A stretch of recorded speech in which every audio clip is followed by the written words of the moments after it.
My name is Margaret Hayes, and I am 62 years old, a widow. For the past 15 years, the world assumed I lived a simple, unremarkable life. People believed my late husband's pension and our insurance were all I had. That illusion was intentional. I thrived in anonymity.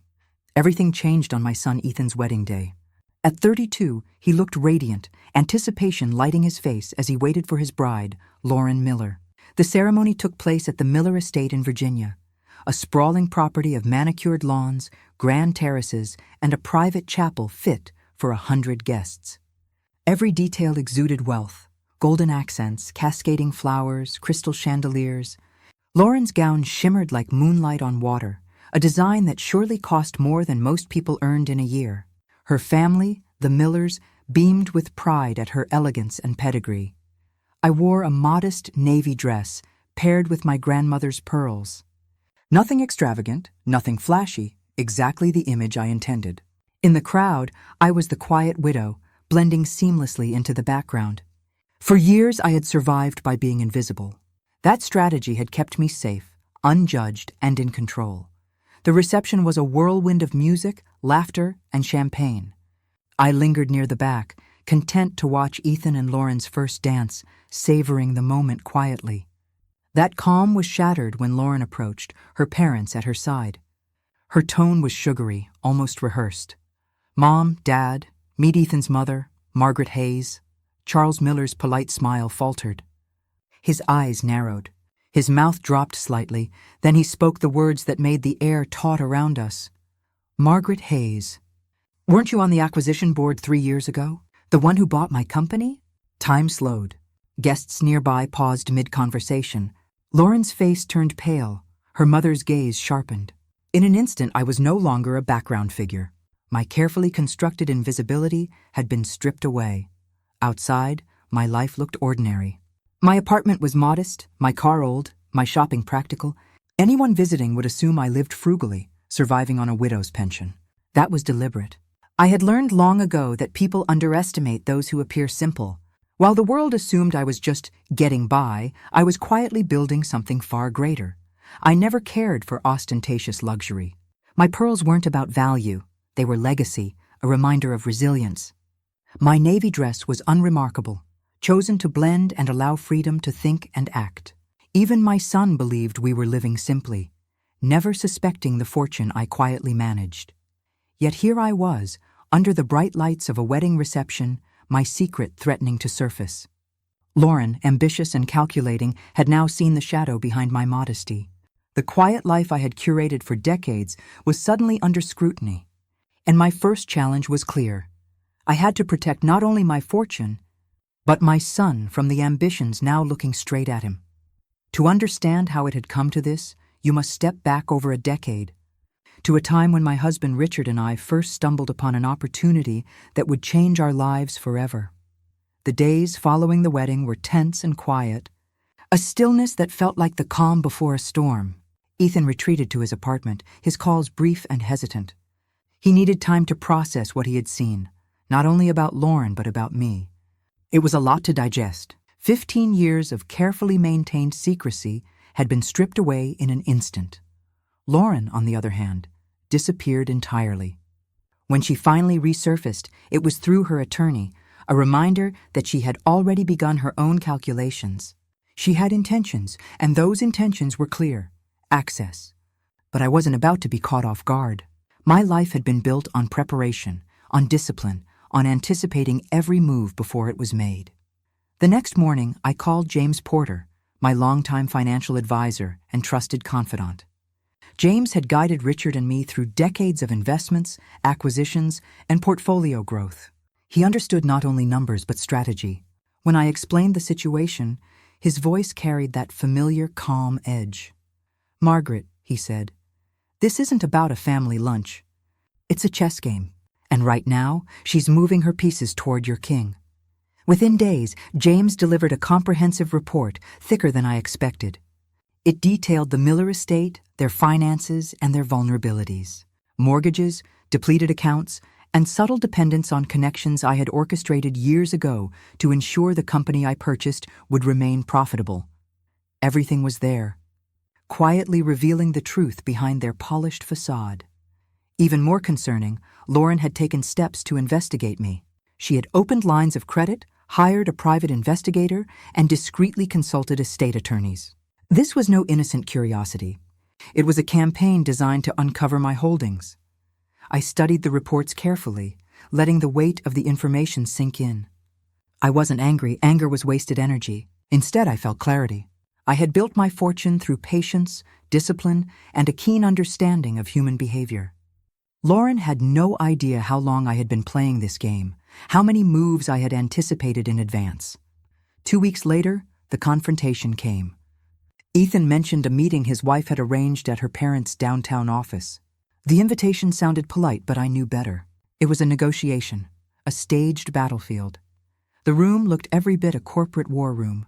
Polished oak table, bottled water lined neatly, folders stacked like weapons. Lauren sat beside Ethan, radiating confidence. Her parents flanked her, composed yet calculating. An attorney, Mark Benson, introduced himself and began with practiced courtesy. "Mrs. Hayes, thank you for joining us. We're here to discuss a family trust proposal." Lauren slid a folder across the table. Her tone was calm, rehearsed. "We believe combining our resources could build a lasting family foundation. Equal voting rights for all 3 trustees, yourself, Ethan, and me, would create security and purpose." I let her speak without interruption, swirling the wine in my glass. Ethan's unease was visible. Lauren wanted leverage. She wanted to provoke a reaction. Instead, I remained silent, observing, calculating. When her pitch ended, I reached into my bag and placed a folder in front of her. Inside were the results of James's investigation. Her credit lines, her payments to a private investigator, her inquiries with the estate attorneys. I let the weight of the evidence settle before speaking. "You've been busy," I said evenly, "preparing for a confrontation you believe gives you power. But this isn't your boardroom. It's mine." The air shifted. Ethan froze. Lauren's confidence faltered. I wasn't bluffing. I was merely demonstrating the truth. The game had begun, but she was already behind. That night, I slept soundly. The storm had arrived, but I was ready. Every decision, every move would be mine to control. The next chapter of my life, my freedom, my son's future, would be safeguarded, just as I had envisioned for years. The morning after the tense boardroom-style meeting, I felt a sense of clarity I hadn't experienced in years. Lauren's ambition had been laid bare. Her calculations, her inquiries, and even her hired investigators. All of it was transparent now, thanks to James's meticulous report. She had underestimated me, assuming the modest widow she had married could be caught off guard. She was about to learn how wrong she was. Ethan, caught between loyalty to his wife and love for his mother, remained withdrawn.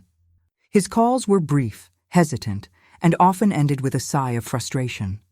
He wanted answers, but more than anything, he needed to process the shock of discovering that his life had been quietly shaped by a fortune he had never known.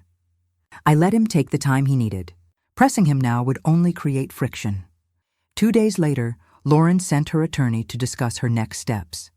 Her movements were precise, calculated, and deliberate. I listened, letting the words wash over me while I maintained calm. In every negotiation, there is a power dynamic, and I understood mine perfectly. I held the leverage, information, preparation, history. I had spent 15 years quietly mastering patience, and now it was time to let it pay off. When the attorney outlined her demands, a family trust, contributions, equal control, I slid a folder across the table. Inside were the results James had gathered, her secret lines of credit, the private investigator's invoices, her inquiries with estate lawyers, and even her attempts to trace my investments. Silence filled the room as the weight of truth settled on her carefully constructed plan. "You've spent a great deal of time building a case against me," I said softly, each word deliberate. "But this isn't your chessboard. Every move you've made has been anticipated, documented, and understood. Your strategy may have been clever, but it lacks one thing: leverage over me." Ethan looked stunned. Lauren's confident mask cracked.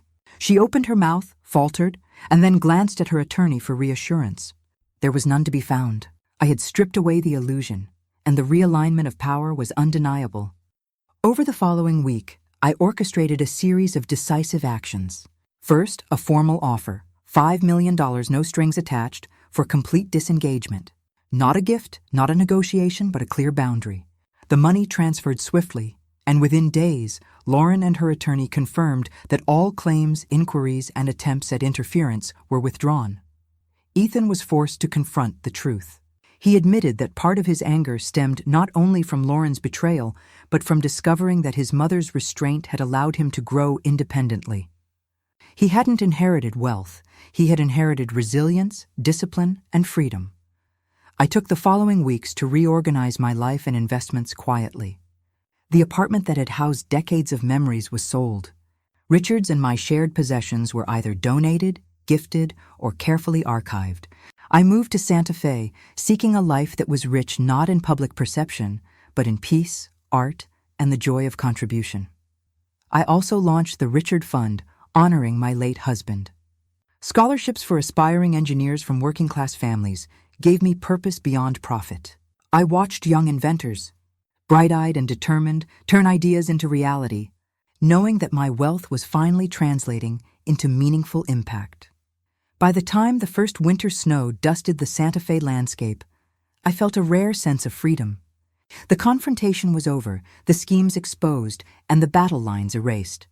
Lauren had left, Ethan had returned, and I had reclaimed control over every aspect of my life. My fortune remained intact, yes, but more importantly, so did my autonomy, my principles, and my peace. I realized, finally, that true power wasn't in the billions I managed or the companies I owned. It was in the ability to move through life unshaken, to protect those I loved, and to choose a path that was fully my own. The first weeks in Santa Fe were a quiet kind of liberation. The desert skies stretched endlessly above my new home, a modest adobe house perched on a hillside. No one here knew Margaret Hayes, the billionaire investor. They only knew Margaret, the woman who paused to greet neighbors, admired street murals, and browsed local markets with genuine curiosity. For the first time in years, I moved without scrutiny, without expectation, and it felt almost surreal. Ethan began visiting more often. At first, our conversations were careful, measured, hesitant threads weaving back trust that had frayed during the chaos with Lauren. We cooked meals together, shared long walks along the dusty trails, and sometimes just sat in companionable silence. He had needed to absorb the truth in his own way, to reconcile the mother he thought he knew with the woman who had secretly safeguarded an empire while letting him build his own life. Slowly, he began to understand. One evening, as we watched the sun dip behind the red mesas, he said, "Mom, I get it now. You didn't lie to me. You gave me freedom to grow, to stumble, and to succeed on my own." His words were a balm I hadn't realized I needed. I poured energy into the Richard Fund, honoring my late husband's legacy and investing in young engineers from modest backgrounds. The excitement in their eyes, the spark of creativity and determination, reminded me that real wealth was not numbers on a page. It was the ability to nurture potential, to open doors that otherwise might remain closed. Scholarships, mentorship, and guidance became my quiet joy. Here my fortune had purpose beyond luxury or influence. It became impact.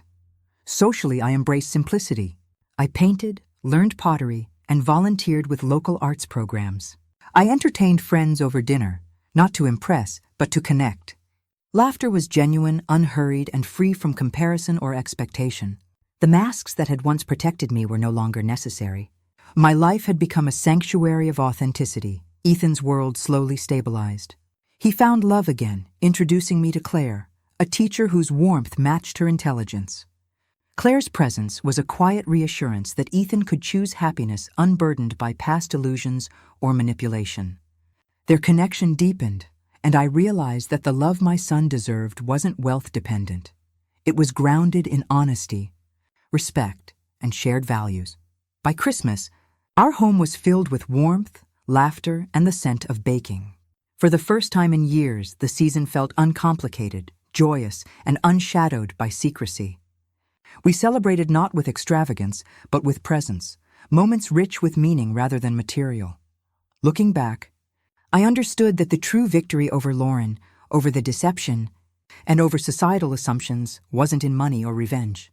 It was in reclaiming my autonomy, in choosing peace, and in creating a legacy grounded in integrity. My fortune, though immense, was no longer a tool for secrecy, but a channel for purpose. I had stepped out of invisibility, not by flaunting wealth, but by embracing a life measured in presence, resilience, and connection. In the quiet of my new home, I often paused to watch the sun set over the mesas, a gentle reminder that life could be vast, patient, and generous. I had lost nothing by revealing the truth. I had gained freedom, trust, and a renewed sense of self. And with Ethan by my side, finally seeing the mother I had always been, I understood that the richest inheritance I could leave him was not a fortune, but the example of strength, discretion, and unshakable integrity.